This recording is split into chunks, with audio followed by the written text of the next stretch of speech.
નમસ્કાર મારા તમામ પ્રિય સાથીઓ આજે હું તમને તમારા જીવનમાંથી દુઃખને દૂર કરવાનો સૌથી સરળ માર્ગ બતાવું છું। જો તમે આ માર્ગ પર ચાલશો તો મને વિશ્વાસ છે કે તમારા જીવનમાં આવતી દુઃખ, સમસ્યા અને પરિસ્થિતિ 100% દૂર થઈ જશે। મિત્રો, જે વ્યક્તિ પોતાના જીવનમાંથી દુઃખ દૂર કરવા માંગે છે, જે વ્યક્તિ સતત આવતી સમસ્યાઓથી થાકી ગયો છે અને જે વ્યક્તિ પોતાની ખરાબ પરિસ્થિતિમાંથી બહાર નીકળવા માંગે છે, એ વ્યક્તિએ સૌથી પહેલા તો એક સત્યનો સામનો કરવો જ પડે છે અને એ સત્ય છે પોતાના ભૂતકાળનો સ્વીકાર।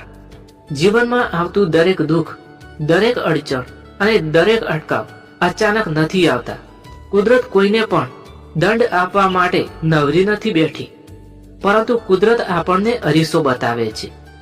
આપણે જે કર્યું છે, જેમ વિચાર્યું છે, જેમ વર્તન કર્યું છે, એ બધાનું પ્રતિબિંબ જીવનમાં સામે આવે જ છે।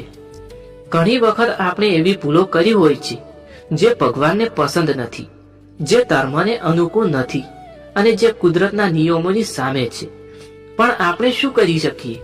આપણે એ ભૂલોને છુપાવવાનો પ્રયત્ન કરીએ છીએ, પોતાને જ ખોટું સાબિત કરવાથી બચવા માંગીએ છીએ।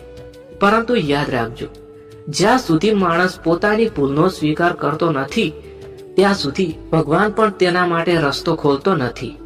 માફી માંગવી એ નબળાઈ નથી, માફી માંગવી એ આત્માની સૌથી મોટી શક્તિ છે। જ્યારે માણસ હૃદયથી કહે છે, હે પ્રભુ, મને ખબર છે કે હું ખોટો હતો, એક ક્ષણથી જ તેની અંદર પરિવર્તન શરૂ થાય છે। અને જો ભૂલ એવી હોય કે જેમાં કોઈને દુઃખ પહોંચ્યું હોય, કોઈને નુકસાન થયું હોય, તો એ ભૂલનું પ્રાયશ્ચિત કરવું જરૂરી છે। દંડ પોતે સ્વીકારી લેવું, સુધારાની પ્રક્રિયા સ્વીકારી લેવી, એ જ ધર્મ છે, એ જ સાચી ભક્તિ છે। ભગવાન માત્ર ફૂલ અને દીવો નથી જોતા, ભગવાન તો મનની શુદ્ધતા જુએ છે।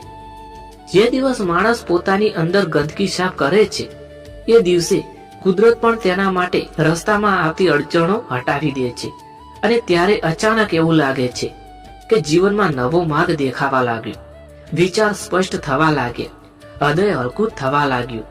સમસ્યાઓ હજી પૂરી નથી થતી, પણ હવે પાર નથી લાગતો, કારણ કે હવે અંદરથી ભગવાન સાથે જોડાઈ ગયા છે।